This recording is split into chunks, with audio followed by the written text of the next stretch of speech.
Boa noite, queridos. Boa noite. Boa noite. Isso, animação. Depois de um louvor abençoado como esse, vamos juntos estudar a palavra de Deus, debruçar sobre a palavra de Deus e ver o que ela tem nos ensinar. Muito legal ter todos vocês aqui, muitos visitantes. Que bom que você escolheu a Red hoje para cultuar a Deus. A gente fica muito feliz com a sua presença aqui. E o nosso desejo é que você seja edificado e transformado pela palavra dele. Esse é o nosso desejo, tá bom? Não sei como é que foi o seu dia hoje ou ontem. Alguns fizeram o Enem aqui, não é verdade? Estudaram muito e foi um dia desgastante. Estão aí com a cabeça talvez um pouco cheia ainda de prova, de questões. Outros descansaram esse fim de semana. Outros, sei lá, assistiram futebol. Assistiram o cheirinho? Assistiram o cheirinho de vice-campeonato? Não assistiram não? De vice, não é não? Eu fiquei muito feliz ontem, meu São Paulo ganhou do Corinthians, maior rival, de 4-0. E é raro, tem que celebrar porque a fase não é boa. Então tem que aproveitar para zoar o Du aqui publicamente, né, Du? Faz parte, né? Muito bom, queridos, nós estamos estudando essa série, O que cremos, como vivemos. É uma exposição da carta que Paulo escreveu à igreja de Éfeso, tá bom? Aqui na Red nós entendemos que a melhor forma de uma igreja crescer espiritualmente é através da pregação expositiva da palavra de Deus. Então a gente pega um texto, um livro da Bíblia, e vamos estudando ele assim sequencialmente. Esse, se não me falha a memória, já é o nosso 10º encontro em Efésios. E de uma forma assim, muito especial, a gente pretende permitir que Deus trabalhe em nós através do texto bíblico. Nós cremos que a Bíblia ela é inspirada por Deus. Cremos que ela tem todo o poder para transformar pessoas, transformar corações. Então, meu desejo é que seja assim essa noite. Mesmo que você não esteja acompanhando a série, não tem problema. Cada sermão ele é independente, porque o texto bíblico, porque por se tratar da palavra de Deus, ele é vivo, ele é eficaz, ele transforma. Tá bom? Então, meu desejo é que Deus fale ao seu coração essa noite. Escolhemos esse tema porque esse tema é um bom resumo da carta que Paulo escreveu aos Efésios. Você pegar a carta que tem 6 capítulos, dividir ela no meio, você vai perceber que nos primeiros 3 capítulos, o apóstolo Paulo se preocupa em falar sobre aquilo que Deus fez por nós. É muito legal, leia com calma em casa, leia essa semana Efésios, é muito jóia. Os 3 primeiros capítulos, o apóstolo Paulo se preocupa em dizer o que Deus fez por nós. Ele fala sobre o Evangelho, sobre a ação de Deus em salvar pecadores. Ele fala de maneira assim magistral, de maneira muito linda aquilo que Deus fez por nós. E no capítulo 4 até o capítulo 6, Paulo começa a tratar da resposta da igreja. O que nós podemos fazer por Deus em resposta ao Evangelho. Por isso então, o que cremos e depois como vivemos. Aliás, isso é muito legal, gente, porque a vida cristã, ela deve ser uma vida coerente. Você deve viver de maneira coerente com aquilo que você crê. Se você crê que Deus existe, que Ele te salvou, que Ele tirou do império das trevas, te trouxe para a luz, se você realmente crê que Ele te transformou, você precisa viver de modo coerente a essa crença. Por isso então, o que cremos e como vivemos, e temos estudado isso ao longo das últimas semanas, tá bom? Semana passada nós estamos falando sobre oração. Porque nós entramos num trecho da carta que o apóstolo revela a sua oração pela igreja. Paulo orava para aquela igreja, Paulo tinha um carinho muito especial para aquela igreja, e ele revela a partir do versículo 14, do capítulo 3, a sua oração por aquela igreja. E nós começamos a falar aqui sobre oração. Na semana passada, só para situar bem vocês, nós falamos sobre os privilégios de orar, e tratamos aqui de que oração é para pessoas humildes. Começamos assim na semana passada, que ora quem de fato entendeu o Evangelho, quem foi transformado por Deus, e a oração é para pessoas humildes, que reconhecem que precisam realmente de Deus. Vimos também que oração é um privilégio para filhos. Oração é um privilégio para filhos, filhos de Deus. E quem é filho de Deus? Aqueles que reconheceram Jesus Cristo como seu Salvador. João capítulo 1, versículo 12. Mas a todos quanto receberam, Deus lhes deu o poder, o direito de se tornarem filhos de Deus. Oração é para filhos. E vimos na semana passada que o apóstolo Paulo ora, não por prosperidade, não por resolução de problemas, não por faculdade, não por coisas do cotidiano, por comida, por sustento. São coisas importantes, mas ele não ora por isso. O apóstolo Paulo ora para que o poder de Deus encha aquelas pessoas. A gente viu isso na semana passada. Hoje, queridos, nós vamos estudar apenas um verso. Eu pretendo acabar ainda nesse milênio Efésios, né? Mas hoje vamos estudar um verso só. Mas, galera, é um verso fenomenal. Na verdade, é um verso assim brutal, e eu tenho certeza que vai falar muito com a gente essa noite, porque nós vamos estudar Efésios capítulo 3, versículo 17, somente o verso 17. Se você não tem Bíblia, não tem problema, vai ser projetado aqui no telão para vocês, e diz assim, Efésios 3, 17. Mas se você tem Bíblia, é bom abrir, eu vou deixar aberto, porque a gente vai voltar várias vezes nesse versículo, tá bom? O sermão aqui costuma ter 3 pontos, mas não aquele 3 pontos que é prega o texto, lê o texto, sai do texto e nunca mais volta para o texto. Esse não, tá bom? Aqui a gente quer voltar constantemente para o texto bíblico. Diz assim, olha, para que Cristo, lembra, é a oração de Paulo, tá? Para que Cristo habite no coração de vocês, mediante a fé. E oro para que, estando arraigados e alicerçados em amor. O verso e a oração de Paulo começa dessa forma: Cristo habite no coração de vocês. O que isso quer dizer? A gente precisa entender, agora pode passar, a gente precisa compreender o que isso quer dizer. Porque Paulo revela a sua oração e ele começa dessa forma: para que Cristo habite no coração de vocês. Nós precisamos entender muito bem esse início aqui de Paulo. Queridos, por muito tempo as pessoas entenderam que essa linguagem, Cristo habitar no seu coração, era uma linguagem evangelística. Mesmo você fazendo parte de igreja há muito tempo, ou mesmo que você conheça muito pouco desse meio de igreja, talvez você não é alguém religioso, não faz parte de uma igreja, ainda assim, talvez você conhece muito bem essa linguagem. Essa é uma linguagem que, por exemplo, os televangelistas, os pastores de televisão, costumam falar muito, não é verdade? Na verdade, foi uma frase muito comum no passado, e que se referia a uma relação de conversão. Lembra disso? Você consegue lembrar disso? Quando os pastores diziam assim, olha, ou as pessoas diziam, você precisa convidar Jesus para vir morar no seu coração. Lembra dessa frase? Era muito comum. Lembra, na época que o pessoal entregava folheto na rua? Hoje em dia o pessoal não sabe muito isso, não é muito bem aceito, né? Vai para o centro de Macaé, ninguém quer pegar folheto nenhum. Né? Aliás, acho que é até proibido no calçadão entregar folhetos. O pessoal fica aquelas calçadas ali apertadas, te espreitando, não é não? Com o folhetinho na mão, e você passa, o cara sai enfiando na sua mão, assim, você nem vê, você se assusta assim. Às vezes o cara abre sua bolsa, bota ali dentro, mas tinha uma época que o pessoal pegava muito folheto e falava essa frase, lembra? Olha, você precisa entregar a sua vida para Jesus. Abra o seu coração para Jesus, ou se não, permita que Jesus faça morada em seu coração. Era muito comum esse tipo de palavreado no meio evangélico. E talvez ainda hoje muitos pastores, né, fazem apelo no contexto evangelístico e usam muito esse linguajar.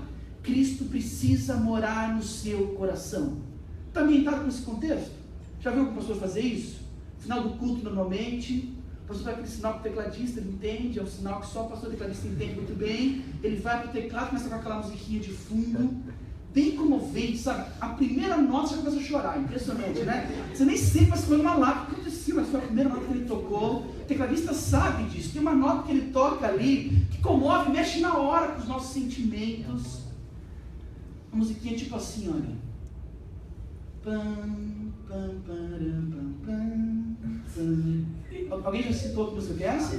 Música do Chaves. Boa, Diogão, boa, cara. Já viram essa música do Chaves? Pam, pam, param, pam, pam. Gente, eu chorei vendo Chaves com essa música de fundo. Eu lembro bem, era quando o Chaves estava sendo expulso da vila. Lembram disso?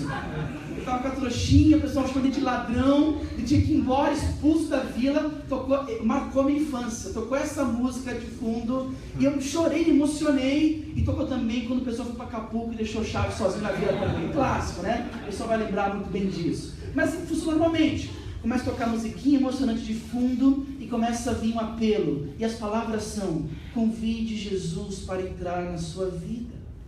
Convide Jesus para entrar no seu coração. Tem uma até que é mais grave ainda, tem algo que diz assim, dê uma chance para Jesus. Já viu essa? Dê uma chance para Jesus. O pessoal fala às vezes, dê uma chance para Jesus. E as pessoas vêm à frente normalmente depois de um apelo, certo, estão fazendo um favor para Deus. O pastor apelou bastante, insistiu, algumas pessoas levantaram. Eu soube de uma história que o cara acho que vinha toda vez para frente, né? Todo apelo ele levantava e vinha, o pastor falou assim, cara, não precisa vir toda vez. Não, pastor, eu vou para ajudar o pessoal a se animar aí na frente também, né? Então, mas é muito comum isso.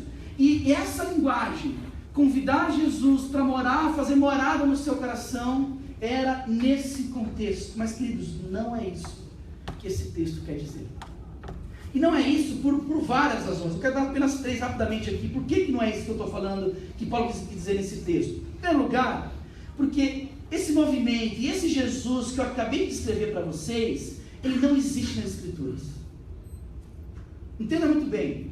Esse Jesus, que muitas vezes as pessoas pregam, tristonho, acanhado, que está no cantinho aqui da sala esperando você dar uma atenção para ele, esse Jesus não existe nas Escrituras.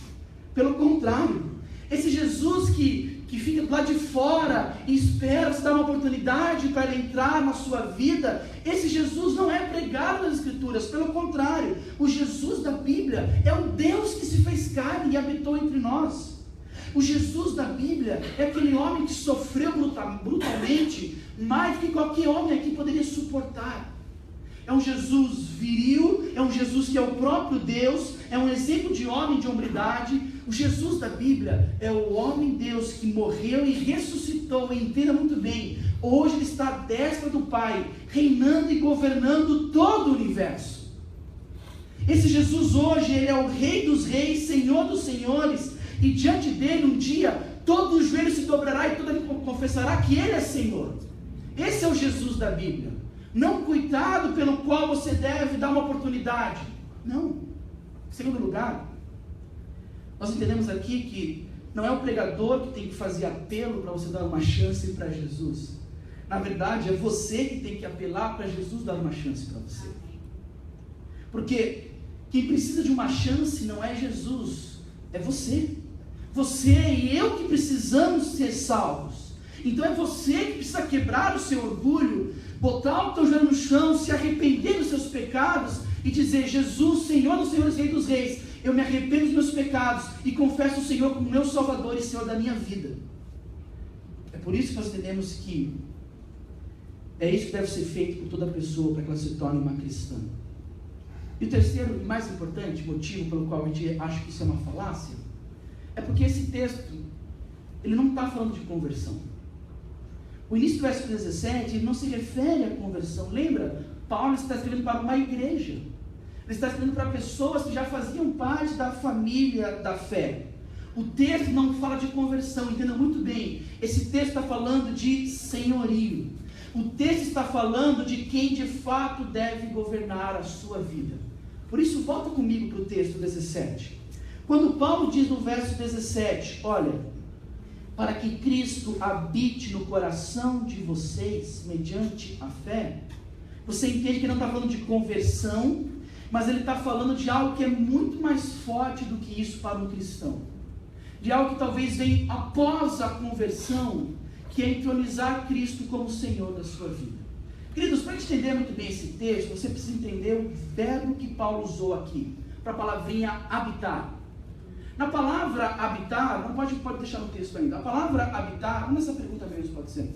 A palavra habitar, existiam pelo menos duas palavras no grego, a Bíblia foi escrita no grego, o Novo Testamento, que poderiam significar a mesma coisa, tá bom? A primeira palavra, ela dava a ideia de um habitar temporário, uma habitação, moradia, no sentido muito mais fraco. Era como alguém que faz de um hotel, por exemplo, a sua habitação por alguns dias ou semanas. Era uma palavra muito comum, no uso comum, né, daquelas pessoas, mas se referia à ideia de uma habitação temporária por pouco tempo, não faço daqui o meu lado definitivo.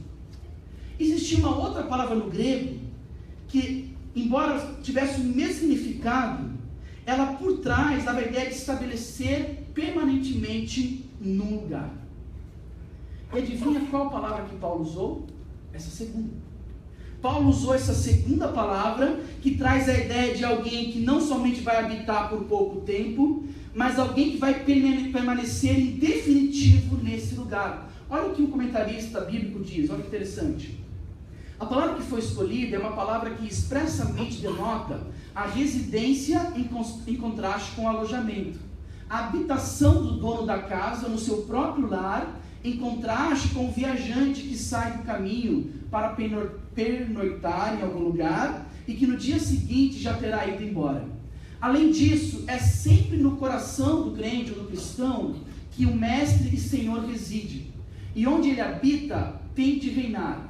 E ele entra não somente para animar e consolar, mas acima de tudo para reinar.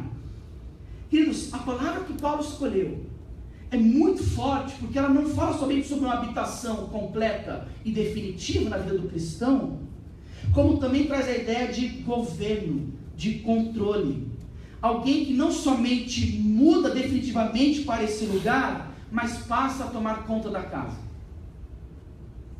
Você está entendendo o que Paulo está falando aqui? Ele ora para que Cristo tome um lugar cada vez maior no coração daquela igreja, daquelas pessoas, e não somente ocupe o coração e a vida delas, mas que Cristo passe a governar cada uma delas. Foi essa palavra que Paulo usou. É como, sei lá, é como, sabe quando a sogra vai morar com você, ela chega chegando já tomando conta da casa? Já aconteceu isso com você? Espero que não, né? Mas sabe quando a pessoa chega e ela chega já tomando conta de tudo? A expressão é porque é chegar por último, você está na janela. Vocês conhecem bem essa expressão, né? É mais ou menos essa a ideia. Jesus, ele chega, ele deve chegar chegando, tomando conta realmente de tudo.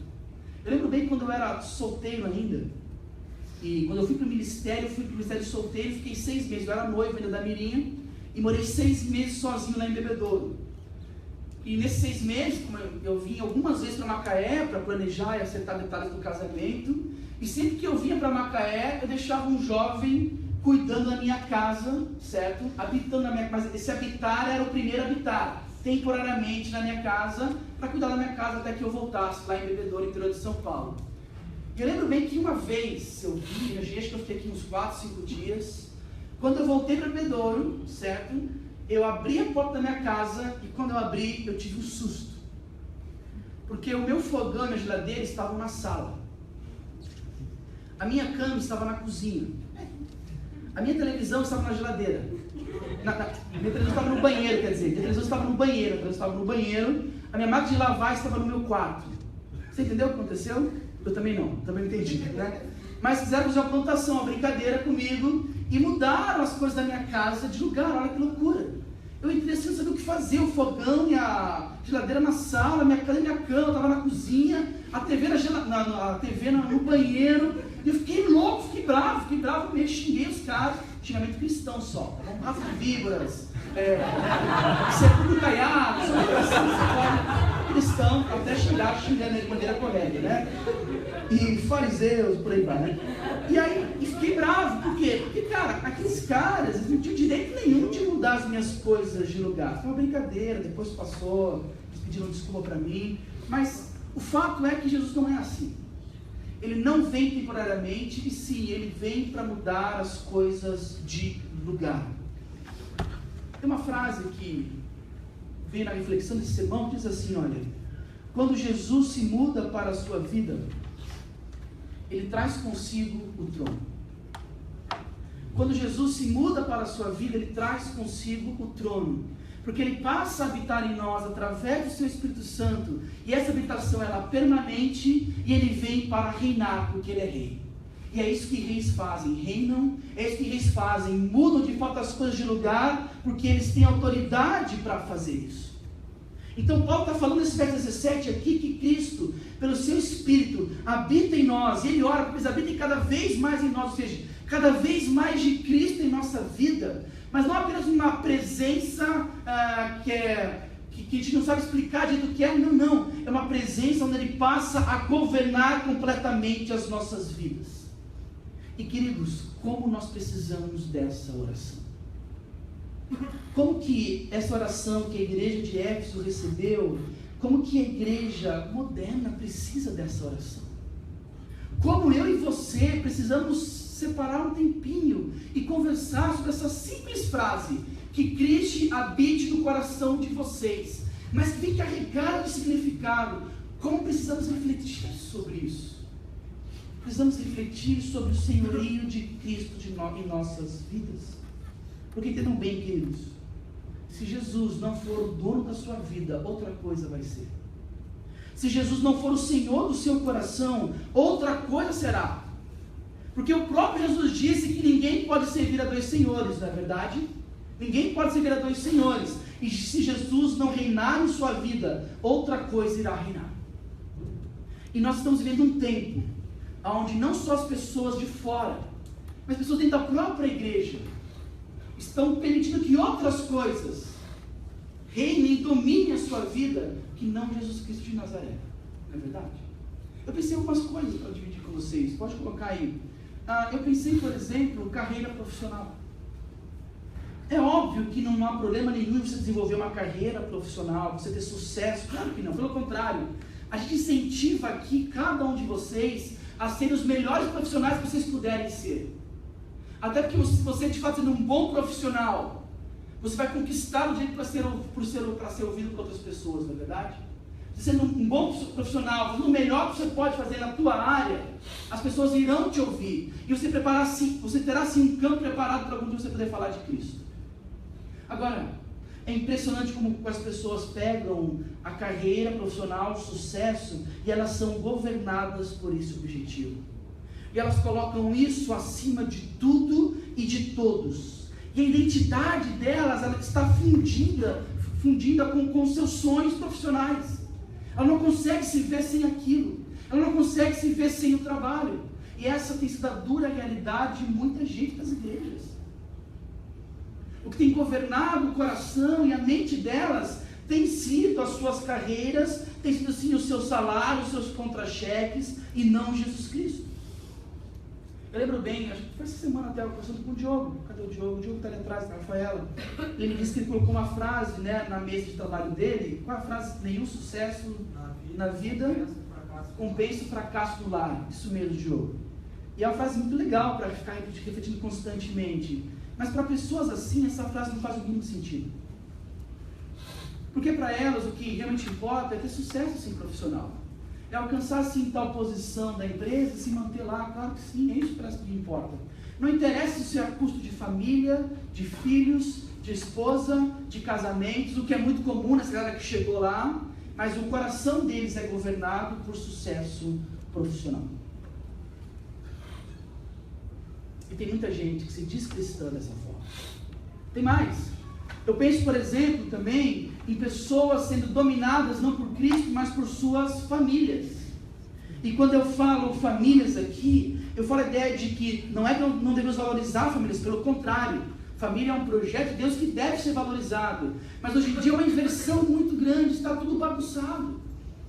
Há uma vertente que o pessoal tem, acho que até o pastor Tiago falou aqui no nosso aniversário, sobre o filiocentrismo, sobre crianças no centro, onde o centro da família não é mais Cristo, mas são os próprios filhos. Pode ter até uma foto aqui interessante, olha. Há uma inversão completa, onde quem manda, quem dita as regras, quem dita o rumo da casa são os filhos e não mais os pais. Cristo deixou de ser o centro, o pai e a mãe deixaram de ser a autoridade, tudo se inverteu. E as famílias vivem, respiram em prol dos filhos. Isso já gerou um grande problema, porque hoje em dia, muitos casais, quando os filhos saem de casa, olham para o lado e estão do lado de um estranho. Porque por 10, por 15, por 20, por 25, por 30 anos, se voltaram todo para os filhos, o filiocentrismo, e não obedeceram a Cristo, não honraram a Cristo, ao manter o equilíbrio no lar, onde o que primeiramente vem o casamento, o marido, a mulher, e depois sim tem os filhos. Não preparam filhos para serem como aquelas flechas do salmista, de irem em direção ao alvo. Essa completa inversão. Olha a capa da revista Veja. Eles é que mandam. E o retrato dos adolescentes de hoje. Os adolescentes mandam em suas famílias. E se você é adolescente, está dizendo assim, não, mas minha casa não é assim. Graças a Deus, na tua casa não é assim. Você não sabe o bem que é a tua casa não ser assim. Mas tem sido a dura realidade para muita gente. Eu penso que muitas pessoas estão sendo guiadas e dirigidas não por Cristo, mas também pode colocar ali, pelo sexo, pelo hedonismo. E não tem imagem, acho que não tem imagem, gente, não tem imagem, é só ali desse jeito assim, tá bom? Hedonismo é a busca pelo prazer. A ideia que vem hoje em dia é o seguinte: olha, o que importa é o seu prazer. Não existem valores, não existem absolutos, não existe certo ou errado. O que importa é que você seja feliz e que você tenha prazer. E que você pode viver governado por esse sentimento. O importante é você ser feliz e curtir a vida. Vamos curtir a vida doidada. E muita gente tem entrado nesse perigo da área sexual, da área do hedonismo, e não tem permitido que Cristo honre, que Cristo é permitido honrar a Cristo acima de todas as coisas. Eu não coloquei aí, mas existe uma capa antiga, acho que eu citei para vocês isso, da revista Eclésia. Nem sei se tem mais essa revista ainda, Eclésia. Era uma revista famosa cristã, no meio cristão. Uma capa, acho que de 2008, se não me falha a memória, onde trazia um dado de que jovens da igreja, tá bom? Jovens cristãos dentro da igreja, o dado era que 50% de jovens cristãos, isso em 2008, tá ok? Não eram mais puros sexualmente e não chegavam virgens ao casamento. Isso em 2008. Mostrando claramente uma realidade de nossas igrejas, onde jovens, adolescentes, não estão mais entronizando a Cristo, e sim entronizando o sexo, o próprio hedonismo, as suas próprias vontades. Esta tem sido a dura realidade. Você começa a perceber por que é importante essa oração? Porque facilmente eu e você pegamos coisas boas muitas vezes, mas colocamos no lugar principal, no lugar do próprio Cristo, e deixamos essas coisas comandarem as nossas vidas. Eu penso também, por último aqui, em religiosidade. Pessoas que não são governadas por Jesus, mas preste bem atenção, pessoas que são governadas por uma versão de Jesus que elas mesmas criaram em suas mentes e corações. Esse é o religioso. O religioso, ele adora um Deus que ele criou na sua cabeça e na sua mente. Uma versão de Deus que ele criou, que algumas vezes até se parece com o Deus da Bíblia. Mas na verdade ele não passa de um idólatra, porque ele adora um Deus que não existe. Um Deus que ele criou no seu coração, mas esse é o religioso. As denominações, infelizmente, se afastaram da palavra de Deus, se afastaram do centro que é a palavra de Deus, e criaram cada vez mais dogmas, regras, e infelizmente elas estão se afastando cada vez mais do senhorio de Cristo. Tem sido a nossa triste realidade. Nós somos batistas. A gente sabe como que de anos para cá nossa convenção tem tomado decisões e passos totalmente contrários às Escrituras. E quando elas vão falar, elas abrem a boca e dizem: não, essa não é uma questão bíblica, essa é uma questão apenas sociocultural. E daqui 20 anos, quando vocês entrarem na igreja batista e verem um pastor gay pregando, a resposta vai ser: não, essa não é uma questão bíblica, essa é uma questão sociocultural. E por que aconteceu isso? Aconteceu porque pessoas colocaram denominações, colocaram dogmas acima de Cristo. Esta tem sido a nossa dura realidade. Eu vi recentemente um pastor influente na cidade dizer o seguinte: olha, o pastor Valdomiro é um grande pregador da palavra. O apóstolo Valdomiro. Você sabe que esse cara, o apóstolo Valdomiro, é um dos caras que mais produzem heresia hoje na igreja brasileira, com seus abusos, com as suas mentiras. É o cara do chapéu lá de cowboy. E esse cara, esse pastor, teoricamente deveria estar licenciado nas Escrituras, virou e disse: não, ele é um grande pregador. Mas por quê? Olha o tamanho da igreja dele, não para de crescer.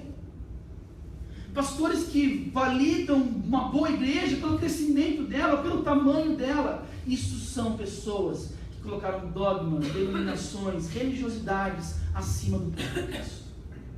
Por causa disso se perderam completamente. Queridos, você consegue ver como que é importante essa oração? Você consegue enxergar como que eu e você precisamos desse verso 17? Ler constantemente, dizer: Senhor, por favor, habite Guie, governe, por favor, completamente o meu coração. Porque se você ficar por conta própria, você vai se arrebentar. É isso que Paulo está dizendo. E o meu desejo, queridos, a minha oração é desafiar você essa noite a fazer esse apelo. O apelo não sou eu que faço, mas meu desejo é desafiar você a fazer esse apelo. Dizer: Senhor, por favor, habite plenamente em minha vida. Senhor, por favor, venha governar o meu ser, venha governar e dirigir o meu ser. Me quebra e faz de novo, para que as pessoas não vejam a mim, mas vejam o Senhor. Porque aí sim, verdadeiramente nós encontraremos a felicidade, o sentido da vida. Viver para o Senhor, para a glória de Deus, ser dominado completamente por Ele. Nessas horas que a gente começa a compreender um pouco mais, que Paulo diz, né, que já não sou mais eu quem vivo, mas Cristo vive em mim. Queridos, então lembre-se sempre, que quando Cristo ele muda para a sua vida, Ele sempre traz um trono, que Ele vai reinar, e Ele deve reinar. Agora, indo para a parte final dessa pregação, é muito legal ver o que isso produz no meio da igreja. É muito legal ver que, quando Cristo de fato está reinando no coração das pessoas e da igreja, o que isso vai produzindo? Isso é muito fera. Porque o texto continua dizendo, olha o que Paulo fala no verso 17, que Cristo habite no coração de vocês mediante a fé. Tá bom? E é interessante que a fé também é dada pelo próprio Cristo. O autor e consumador da fé, como diz Hebreus, é o próprio Jesus. Então talvez alguns de vocês aqui que não são do meio falem assim: poxa, eu acho até bacana o que esse cara está falando aí na frente, mas poxa, eu não consigo acreditar. Sabe o que você faz? Você pede para Deus fé, porque é Ele que dá a fé. Porque Ele é o autor e consumador da nossa fé. Mas ele continua dizendo, Paulo, e oro para que, estando arraigados e alicerçados em amor. O governo de Cristo produz na igreja amor. Eu sei que isso pode parecer muito simples, o amor uns pelos outros, mas é importante falar rapidamente sobre isso. Paulo aqui usa duas metáforas. Esse arraigados e alicerçados são duas metáforas que tratam de botânica e arquitetura, talvez aqui, né? Raiz e alicerce. Essas duas palavras que ele usa, e ambas as palavras remetem a algo profundo e não superficial. Paulo fala de uma árvore talvez bem arraizada, fala de uma casa bem alicerçada, e a causa invisível, que é a base dessas duas, é o amor. O amor uns pelos outros, o amor sacrificial. Queridos, anotem aí. Amor é a marca de uma igreja que é governada por Cristo. Esse é o segundo e último ponto. Amor é a marca de uma igreja que é governada por Cristo. Quando as pessoas de fato são inundadas pelo amor de Deus e transformadas por esse amor, e quando elas permitem que Cristo de fato governe as suas vidas, a consequência lógica, natural disso é o amor uns pelos outros. Entendam bem, quando Cristo governa, há amor. E onde há amor, não há espaço para fofocas. Onde há amor, não há espaço para fofocas. Existe ali sim, transparência e autoconfrontação. Isso é importante. Entenderam a lógica aqui? Uma igreja que ora para que Cristo inunde cada vez mais os nossos corações e governe cada vez mais as nossas vidas, é uma igreja que se ama. E uma igreja que se ama é uma igreja que odeia a fofoca. É uma igreja onde as pessoas, cada uma delas, é sempre um ponto terminal de qualquer comentário maldoso. Porque se eu, por algum motivo, chegar no Thales e falar: Thales, você está ligado que a Paty fez? Na mesma hora o Thales me corta. Diz: não estou ligado, nem quero estar. E vamos lá conversar agora com a Paty, que você deve ter um problema com ela, vamos resolver agora isso aqui. Isso é amor. Uma igreja onde há amor, não há espaço para fofocas. Quando Cristo governa, há amor. E onde há amor, não há intrigas não resolvidas. Há sinceridade e exortação ao próximo. As pessoas têm uma santa urgência e querer estar bem umas com as outras. Não existem conflitos mal resolvidos. Se tem a impressão de algo que algo não está legal, a pessoa governada por Cristo, ela apressadamente vai querer resolver isso que não está legal. Quando Cristo governa, há amor. E onde há amor, a correção e exortação do pecado. Onde há amor, existe disciplina bíblica. É importante falar sobre isso também hoje em dia. Porque falar de amor na igreja, você fala assim, não, nós amamos todo mundo, venha como está, fique como está e por aí vai. Não. O amor, ele quer o melhor do outro. O amor nos leva à exortação. O amor nos leva sim a atos de disciplina para restaurar, para curar aquela pessoa. Onde Cristo governa, há amor. E onde há amor, existe correção e disciplina. Quando Cristo governa, há amor. E onde há amor, as pessoas não passam necessidades, nem físicas, nem materiais. Uma das grandes características da igreja cristã é essa família onde todos estamos constantemente atentos à necessidade uns dos outros. E ninguém, repito, ninguém do nosso meio deve passar por dificuldades físicas nem materiais. Se tem algo que Deus tem colocado no nosso coração aqui da rede, é ter olhos abertos, é ter ouvidos atentos, a ser alguém no nosso meio, para essa crise maluca aí, por algum motivo passar necessidades, nós vamos ajudar. Como igreja, vamos já de lá do nosso caixa, fazer compras, comprar o que for necessário. Por quê? Porque onde Cristo reina, há o amor. E onde há o amor, há o cuidado um para com o outro. Estou acabando. Quando Cristo governa, há amor.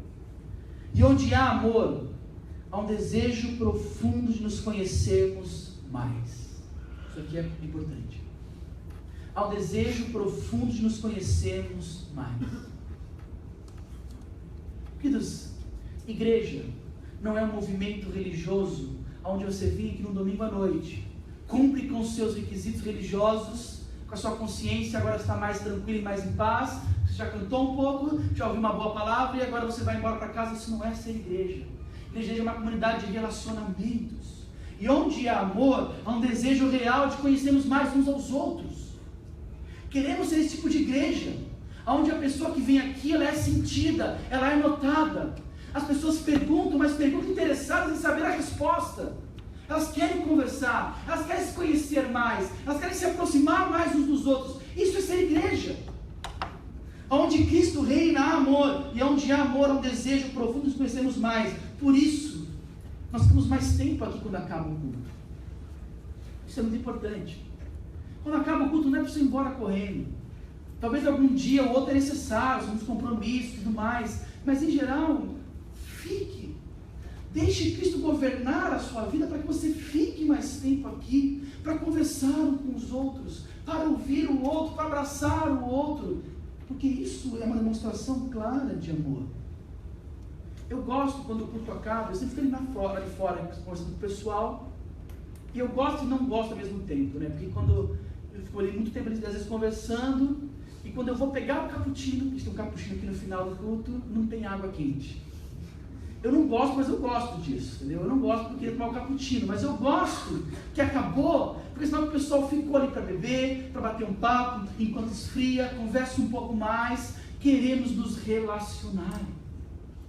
Queremos fazer coisas fora desse ambiente aqui, para nos conhecermos mais, para participarmos mais da vida uns dos outros, para nos ajudarmos, para nos encorajarmos, para sermos usados por Deus um na vida dos outros, porque isso é amor. Como diz ali, amor é a marca de uma igreja que é governada por Cristo. Pessoal, essa é uma boa oração para a gente fazer hoje à noite, não é verdade? O verso 17 é uma boa oração para você fazer todos os dias da sua vida.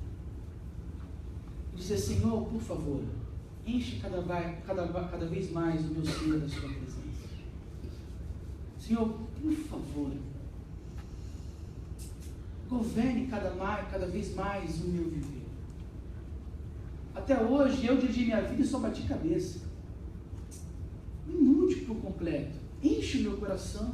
Nós cantamos aqui, enche o meu coração de ti.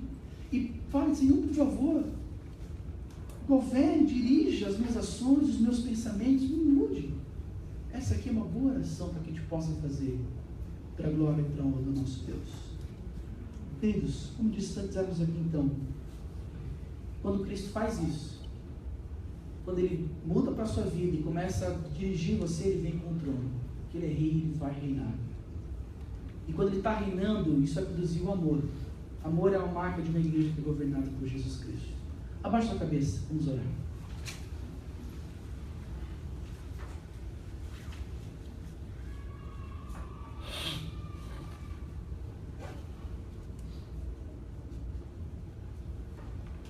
Eu quero dar uma oportunidade para você nesse instante fazer essa oração. Eu quero dar a oportunidade para você nesse instante fazer esse apelo. Para você clamar agora a Deus: Deus, por favor, mude a minha vida. Se você ainda não entregou sua vida a Jesus Cristo, você pode hoje clamar a Deus e pedir para que Ele te salve, que Ele transforme verdadeiramente o seu viver.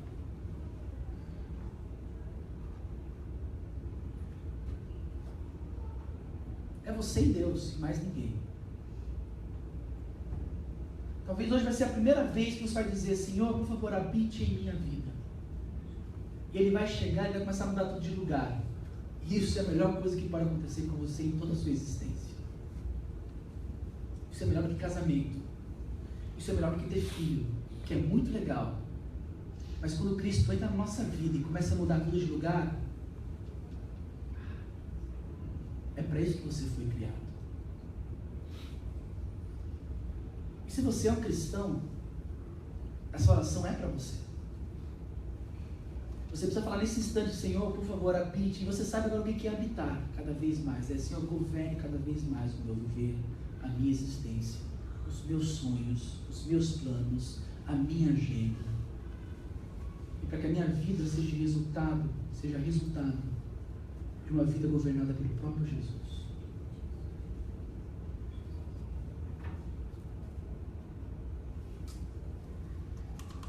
Senhor, cremos que a Tua palavra foi pregada, explicada aqui. E obrigado, Deus, porque o resultado de tudo isso aqui não depende em nada da gente, mas do Senhor. Então, para que o Senhor, Deus, nesses próximos instantes, possa tratar cada um aqui da maneira que o Senhor quiser. E para que as orações aqui que estão sendo feitas possam ser ouvidas pelo Senhor e atendidas pelo Senhor. E que o Senhor nos mude cada vez mais para a Tua honra e para a Tua glória. Deus, Senhor, por favor, nos faz sair daqui discípulos verdadeiros do Senhor. Pessoas que são governadas por Jesus. E eu tenho certeza, Deus, que muita coisa vai mudar a partir disso. Que a oração de Paulo seja a oração para a nossa igreja essa noite. Que Jesus Cristo, o Rei dos Reis e Senhor dos Senhores, habite cada vez mais em nossos corações, nos guiando, nos dirigindo, nos enchendo com a Sua presença através do Teu Santo Espírito. E para que o amor seja uma marca desse governo do Senhor em nossas vidas. Obrigado, Deus, por tudo. Em nome de Jesus. Amém.